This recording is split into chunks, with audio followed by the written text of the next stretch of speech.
మధురమైన నీ నామమునే మరువక ధ్యానించెద ప్రభువా.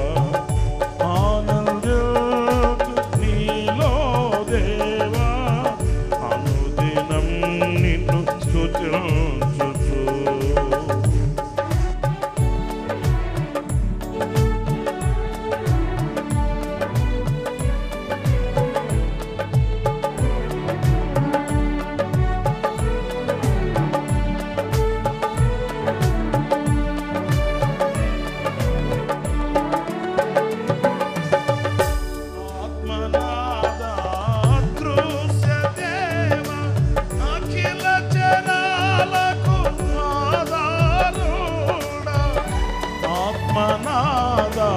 అదృశ్య దేవ అఖిల చరాలకు ఆధారుడ, అనయము నిను మది కొనియాడెదనే. అంతం వరకు ఆశ తీరా, అనయము నిను మది కొనియాడుచునే. ఆనందించు ఆశ తీరా, ఆనందించు నీలో దేవా, అనుదినం నిన్ను స్తుతించుచు. ఆనందించు నీలో దేవా, అనుదినం నిన్ను స్తుతించుచు.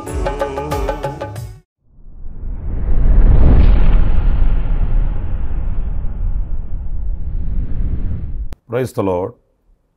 ప్రభు అయిన యేసుక్రీస్తు నామంలో మీ అందరికీ హోసన్నా మినిస్ట్రీస్ తరపున హృదయపూర్వకమైన వందనాలు తెలియపరుస్తున్నాను. ప్రభు మిమ్మల్ని ఆశీర్వదించి దీవించునుగాక. విశేషమైన కృప నా దేవుడు మీ అందరికీ అనుగ్రహించుగాక. ప్రియులారా, పరిశుద్ధ గ్రంథంలో నుంచి ఒక చక్కటి మాట, యెషయా గ్రంథం 43వ అధ్యాయం 15వ వాక్యాన్ని నేను చదువుతున్నాను. జాగ్రత్తగా మీరు ఆలకించండి. యెహోవానగు నేనే మీకు పరిశుద్ధ దేవుడను, ఇశ్రాయేలు సృష్టికర్తనగు నేనే మీకు రాజును. ప్రభు చెప్తున్న ఒక చక్కటి ప్రవచన వాక్. ఇందులో ప్రాముఖ్యంగా మనం గమనించవలసింది, మన ప్రభు ఇక్కడ సృష్టికర్త అనేది మనం గమనించవచ్చు. ఆయన ఎన్నో పేర్లు కలిగినవాడు. అనేక నామములను మనం స్తుతిస్తూ ఉంటాము, స్మరిస్తూ ఉంటాము. ఆ నామములను బట్టి ఆయనను కొనియాడుతూ ఉంటాము. అయితే ఈ వాక్యంలో ఆయన సృష్టికర్త అయిన ప్రభువు అని మనకు ప్రత్యక్షమవుతుంది. ప్రియులారా, ఈ సృష్టికి ఆధారభూతుడు, ఆది సంభూతుడు. ఆయన నోటి మాటతో ఈ సృష్టిని కలిగించిన కర్త మన ప్రభువు. అంటే సృష్టించగలిగినటువంటి సామర్థ్యత ఆయనకి ఎంతైనా ఉంది. ఆయనకి ఎవ్వరు కూడా సాటి లేరు. ఆయన ఎదుట నిలవగలిగినటువంటి బలము, ప్రభావము, పరాక్రమము ఏ వ్యక్తికి కూడా లేనే లేదు. ఎందుకంటే ఆయనే ఆదియు అంతమై ఉన్నవాడు. ఆయనే సమస్తమును కలిగించాడు. ఒక్క మాట చెప్పాలంటే నరునికి నిర్మాణాన్ని కూడా కలుగు చేసినవాడు ఆయన. నరునికి నాసికరంధ్రాలలో జీవాత్మను ఊదినవాడు ఆయన. నరునికి ఆయుషును కుదించినవాడు ఆయన. నరునికి దృష్టిని కలిగించినవాడు ఆయనే. ఆయన సృష్టించగలిగిన దేవుడు. అందుకే కీర్తనకారుడు 139వ కీర్తనలో చక్కటి మాట చెప్తాడండి. 13, 14 చరణాలు నేను చదువుతున్నాను. నా అంతరింద్రియములను నీవే కలుగు చేసితివి, నా తల్లి గర్భమందు నన్ను నిర్మించిన వాడవు నీవే. ప్రియులారా చూడండి, నా అంతరింద్రియములను. ఇప్పుడు మన అంతరింద్రియములను మనం చూడలేము, మనకు తెలియదు కూడాను. మన శరీరంలో అంతరంగికంగా ఉన్న అవయవాలు ఎంతో ఘనమైనవి, శ్రేష్టమైనవి. వాటిలో కొన్ని పని చేయకపోతే నరునికి అసలు మనగడే లేదు. ఏదైనా ఒక మిషన్ పని చేయాలి అని అంటే దానికి కొంత శక్తిని ఇవ్వాల్సి వస్తుంది. ఈ లైట్లు వెలుగుతున్నాయంటే దానికి కరెంట్ సప్లై లేక ఒక శక్తిని అనుగ్రహించవలసి వస్తుంది. శక్తి లేకుండా ఏది కూడా పని చేయదు. అలాగైతే మన శరీరంలో ఉన్న కొన్ని అవయవాలు ఉన్నాయి, గుండె, ఊపిరితిత్తులు, ఇలాగా కొన్ని శ్రేష్టమైన అవయవాలు ఉన్నాయి. అవన్నీ ఏ శక్తితో పనిచేస్తున్నాయి? ఏ బలంతో పనిచేస్తున్నాయి? కేవలం దేవుడు వాటికి రూపాన్ని ఇచ్చాడు, ఆజ్ఞ ఇచ్చాడు. ఆయన నోటి మాటతో మాత్రమే అవి పనిచేస్తున్నాయి. మనం బయట నుంచి ఎక్కడి నుంచో వాటికి మన శక్తిని సమకూర్చట్లేదు, లేకపోతే శక్తిని ఇవ్వట్లేదు. వాటికి బాహ్య సంబంధంగా ఉన్న వాటికి సంబంధం లేదు, కానీ వందల సంవత్సరాలు పనిచేస్తున్నాయి, ఆరోగ్యాన్ని కలిగిస్తున్నాయి. అవి ఎంతో తీక్షణంగా పనిచేస్తున్నాయి. ఇంతకాలం నేను పనిచేశాను, 2 రోజులు రెస్ట్ తీసుకుంటాను అని అంతరంగికంగా ఉన్న ఏ అవయవము కూర్చోవట్లేదు. అలా కూర్చుంటే అయిపోయింది మన పనిక. కానీ ఎవరో వాటికి ఆజ్ఞ ఇచ్చినట్లు, ఎక్కడి నుంచో వాటికి శక్తిని అమర్చినట్లు తన పరిధిలో తన కర్తవ్యాన్ని నెరవేరుస్తున్నాయి. ఆలోచించినప్పుడు మన మతికి అందని కార్యాలు మన శరీరమందు ప్రభు అమర్చాడండి. నాకు బాగా ఆశ్చర్యాన్ని కలిగించిన మాట, మన తల వెంట్రుకల కంటే ఇంకా సున్నితమైన నరాలు మన శరీరంలో అమర్చబడి ఉన్నాయటండి. మన మెదడుకు అంత సున్నితమైన నరాలు అమర్చబడి ఉన్నాయట మన మెదడులో. ఇక తల వెంట్రుకల కంటే సున్నితమైన నరాలు ఎంతటివి, వాటిలో ప్రవహించే రక్త ప్రసరణ ఎంతటిది. వాటిలో ఒక్క నరము, ఒక చిన్న నరం గనక పని చేయకపోతే మన శరీరం అంతా తల్లకిందులైపోతుందండి. మీరు ఎప్పుడైనా ఆలోచించారా? మరి తలలో ఉన్న మెదడులో ఉన్న నరాలు ఆయన ఆజ్ఞ చొప్పున పనిచేస్తున్నాయి. అంత సున్నితంగా ప్రభు సృష్టించాడు. అంత పరిమితులు లేని జ్ఞానము చేత ఆయన సృష్టించాడు. ఇప్పుడు దేవుడు ఆలోచించాడు, మనం కూడా ఆలోచించగలుగుతున్నాము. ఆయన మాట్లాడుతున్నాడు, మనం కూడా మాట్లాడగలుగుతున్నాం. ఆయన సంచరిస్తున్నాడు, మనం సంచరించగలుగుతున్నాం. ఇలా ఆయన రూపాన్ని, ఆయన పోలికని అక్షరాల అలాగే మనలో నిక్షిప్తం చేశాడు. ఆయన వివేచించగలిగినట్లుగా మనం వివేచించగలుగుతున్నాము.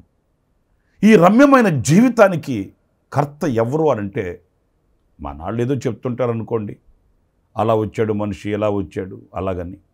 కానీ సత్యగ్రంథం చెప్తున్న అమూల్యమైనటువంటి ఒక వర్తమానం ఏంటంటే, మనల్ని ఆయన సృష్టించాడు, ఆయన రూపాన్ని మనలో పోశాడు. అందుకే ఈ 14వ వాక్యంలో కూడా దైవజనుడు చక్కగా ఆయన వ్రాసిన మాటలు మనం చదువుతాము. నీవు నన్ను కలుగు చేసిన విధము చూడగా, నీవు నన్ను కలుగు చేసిన విధము చూడగా భయమును ఆశ్చర్యమును నాకు పుట్టుచున్నవి. అందును బట్టి నేను నీకు కృతజ్ఞతాస్తుతులు చెల్లించుచున్నాను. ఇంక అంతకుమించి మనం ఏం చేయగలుగుతామండి? ఒక్కొక్క కార్యాన్ని తలంచినప్పుడు మనకు ఊహకు అందదు. నా చెయ్యి ఉంది, నా మనసులో ఒక ఆలోచన పుట్టగానే నా చెయ్యి సహకరిస్తుంది, ఆ పనికి పూనుకుంటుంది. ఆలస్యం లేదు, అలక్ష్యం లేదు. నా మనసులో ఆలోచన కలుగగానే నా కాళ్ళు పనిచేస్తున్నాయి, ముందుకు సాగుతున్నాయి, అంగీకరిస్తున్నాయి. ఈ వ్యవస్థని ఎంత పటిష్టంగా ఆయన నిర్మించాడో చూడండి. అందుకే కీర్తనకారుడు నాకు ఆశ్చర్యమును భయమును కలుగుతుంది. నిజం కాదంటారా? ఆ సృష్టికర్తకి మనం ఏమి చెల్లించి రుణం తీర్చుకోగలమంటారు? కృతజ్ఞతాస్తుతులు చెల్లించుచున్నానయ్యా, నాకు ఇంతటి చక్కటి అమరికను అమర్చావు, ఇంత చక్కటి సృష్టిని నువ్వు సృష్టించావు. జీవితం అనుభవాలలో మనం అనుభవించే ఆనందం ఎన్ని కోట్లు పెడితే మనకు వస్తుందండి. ఈరోజు మనం ప్రభువులో ఆనందించే ఆనంద సంతోషాలు, ఎంత వెండి బంగారాలు, ఎన్ని కోట్ల రూపాయలు సంపాదించుకుంటే, లోకాన్ని కూడగట్టుకొని మూటగట్టుకుంటే ఈ ఆనందం మనకు దొరుకుతుందండి. ఇది దేవుడు మన కొరకు సృష్టించినటువంటి అనుభవం కాదంటారా? దేవుడు మనకు అనుగ్రహించిన ఆశీర్వాదం కాదంటారా? మరి ఆశ్చర్యమును భయము కలుగదా?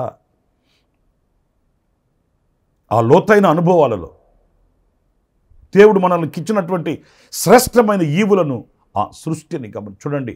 ఈ సృష్టిలో ఎన్నో బలమైన శక్తి కలిగినవి ఉన్నాయి. వాటి జోలికి మనం వెళ్ళలేము, వాటి ముందు మనం నిలబడలేము. ఒక చిన్న మృగము, ఒక పులి కానీ సింహం కానీ మన ఎదుటికి వచ్చిందనుకోండి, మనం తాళుకోలేము. కానీ సర్వశక్తి కలిగిన దేవుడు అంత శక్తి కలిగిన వాటిల్ని, పౌరుషం కలిగిన, రోషము కలిగిన వాటిల్ని, ఇంకా పర్వతాలు ఈ సృష్టిలో మనం చూస్తాం కదండి. సూర్యుడు, చంద్రుడు, నక్షత్రాలు, గ్రహాలు, ఇక వాటి జోలికి వెళితే మన మతిపోద్ది. ఈ అగ్నిగుండమైన సూర్యుని ఆయన చేతితో చేయలా, నోటి మాటతో చేశాడు. వెలుగు కలుగుగాక, వెలుగులో నుంచి చీకటిని వేరు చేశాడు. పగటిని ఏలుకోవడానికి సూర్యుడిని, పెద్ద జ్యోతిని, రాత్రిని ఏలుకోవడానికి చిన్న జ్యోతిని, చంద్రుని ఆయన సృష్టించాడు నోటి మాటతో. మరి నోటి మాటతో సృష్టించబడిన సృష్టిలో ఒక భాగమైనటువంటి సూర్యునినే మనం చేరుకోలేమే, ఆ సూర్యుని చెంతకే మనం వెళ్ళి నిలబడలేమే, ఇంకా ఎవరూ సమీపించలేని తేజస్సులో నివసించుచున్న దేవుని ఎదుట మనం నిలవాలన్నప్పుడు మరి భయం కలగదా, ఆశ్చర్యం కలగదండి? రేపటి రోజున మనం ఆ మహామహిమ కలిగిన దేవుని ఎదుట మనం నిలుస్తామండి. ఆయన ఎదుట నిలవడం మాత్రమే కాదు, ఆయనతో కూడా ఆయన సింహాసనమునందు మనం కూర్చునే ధన్యత మనకుంది. ఆ భాగ్యం ప్రభు మనకు అనుగ్రహించాడు.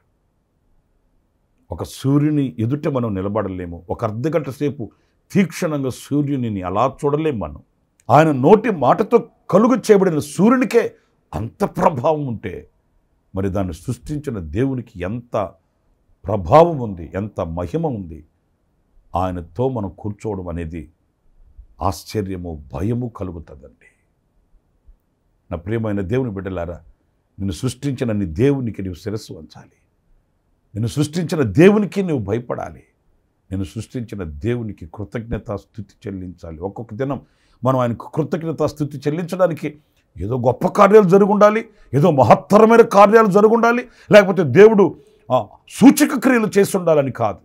మనల్ని మనం తలంచుకున్నప్పుడే, మనల్ని మనం చూసుకున్నప్పుడే మనం ఆయనకి ఎన్ని స్తుతులు చెల్లించాలి అనే ఆలోచన మనకు వస్తుంది. మరలా క్రొత్తగా ఇంకొక మేలు చేయాలని కాదు, ఇంకొక ఆశ్చర్యమైన కార్యం చేయాలని కాదు. ఈరోజు బట్టగట్టి బైబిల్ బట్టి బజార్లో నేను తిరుగుతున్నాను అని అంటే నా శరీరాన్ని ఏలుతున్నది ఎవరు? నన్ను పాలించుచున్నది ఎవరు? నా శరీరానికి ఆజ్ఞ ఇచ్చింది ఎవరు? మరణం అనే పడక మీద నుంచి నన్ను పైకి లేవనెత్తింది ఎవరు? ఏ ఆజ్ఞ నా మీద పనిచేస్తుంది? ఏ వాక్కు నాకు శక్తినిస్తుంది? ఏ వాక్కు చేత నా సర్వశరీరం పనిచేస్తుంది? ఇవన్నీ ఆలోచిస్తే ఆయనకి కృతజ్ఞతాస్తుతి చెల్లించకుండా ఎలా ఉండగలుగుతామండి? యెషయా గ్రంథంలో మరొక మాట కూడా మనం చదువుతామండి. 54వ అధ్యాయం 5వ వాక్యాన్ని నేను చదువుతున్నాను. నిన్ను సృష్టించిన వాడు నీకు భర్తయ్య ఉన్నాడు, సైన్యములకు అధిపతియగు యెహోవా అని ఆయనకు పేరు. ఇశ్రాయేలు యొక్క పరిశుద్ధ దేవుడే నీకు విమోచకుడు, సర్వలోకమునకు దేవుడని ఆయనకు పేరు. ఇక్కడ చూడండి, నిన్ను సృష్టించిన వాడు నీకు భర్తయ్య ఉన్నాడు అంటే దీని అర్థం ఏంటి? భర్త అంటే ఏలుకొనువాడు, ఏలువాడు, శిరసై ఉన్నవాడు అని అర్థం. అంటే నిన్ను సృష్టించిన వాడు నిన్ను ఏలువాడు, నిన్ను పాలించువాడు, నీకు శిరసై ఉన్నవాడు. ఏదో దేవుడు అనే ఒక బిరుదునిచ్చి ఆయన్ని తీసుకుని వెళ్ళి ఏ గుడిలోనో ఏ బడిలోనో పెట్టి ఆయనకు పూలదండ వేయడం కాదు. మనకు ఒక ధోరణి తెలుసు, దేవుడంటే ఆయనకు ఒక ప్రత్యేకమైన స్థావరం ఉండాలి, స్థలం ఉండాలి, ఆయనకు ఒక ప్రత్యేకమైనటువంటి గుడి కట్టాలి, ఆ గుడిలో ఆయన్ని పెట్టాలి, అంతే మనకు తెలిసింది.